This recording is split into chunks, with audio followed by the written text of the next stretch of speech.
Welcome to another episode of PLA with myself, Nick, and Bruno. We've got 3 questions today. We'll do the first 2 in 1, and then we'll continue with the last one with Nick. The first 2 in 1 questions, Bruno, the first one is to do penalties, second one, outgoing inspections. The first one states that, and it comes from an agent, a property is on the sale, is on the sales market, sorry.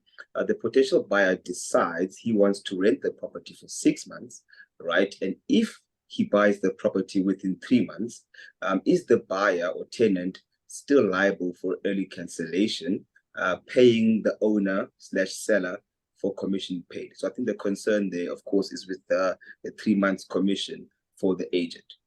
And then let me slide straight into the outgoing inspection one so you can combine the answers. So with outgoing inspection, it just goes as a property sold and then the tenant's lease expires on the eve of date of transfer. Do we still need to complete that outgoing inspection? So it's a very technical question. I suppose for starters, the prospects of meeting this repetitively in practice is very small. But if we did try to break it down to smaller components, so if the concern here, what I understand from paying the owner seller for commission paid, it implies that one of the concerns over here is the owner seller has already paid for commission, the commission that was due for, I'm assuming, tenant acquisition, meaning that now that the property is being transferred, did he have to pay for tenant acquisition up to the value of 6 months when the rental value in truth was only 3 months, right? So that's how I understand it. The seller owner has paid something, and now this guy is basically, for all intents and purposes, cancelling the lease early and stepping into different shoes. So I think from a viewer perspective, it's important to remember in the legal world, sometimes you want to start approaching the problem by wearing different hats. So if you do treat the lessee and the buyer as 2 separate people, the problem will play out in one way, and then obviously if you treat them as the same person, will play out in another way. So the property is already on the sale market. The buyer comes in and says, listen, he wants to rent it for 6 months. Now, the reason for this is obviously quite important. Why does he want to rent it for 3 months? If the property is on the sale market, I'm assuming that it was introduced to the buyer through the sales agent. So for starters, it's already in the agent's best interest that this buyer actually buy the property, whether it be in 3 months or 6 months. So if I was the agent that dealt with the sale, I wouldn't be overly concerned regarding the leasing comm and procurement comm, bearing in mind that your sales comm could be far, far higher if this guy stays. So within the 6 months, even if it's 3 days, if this guy buys the property, you're making decent comm. So the potential buyer decides that he wants to rent. So the sales agent is now saying, look, you're going to rent the property. So for all intents and purposes, I acquired a lessee. If you'll end up buying the property, I acquired a buyer. So either way, the agent is going to make money one way or another. Did he acquire a lessee for 6 months? Well, it really depends now. If the seller has paid comm to the value of 6 months for procurement, so basically a calculation of the rental over 6 months and a percentage of that for the procurement of the tenant, then the seller has opted and enjoyed the fact that he's got a tenant for 6 months. Now, if the buyer buys the property earlier than the 6 month period, now, the next point that we need to look at is, number one, technically speaking, for all intents and purposes, this buying the property doesn't necessarily terminate the lease, right? So that's that one doesn't necessarily go with the other.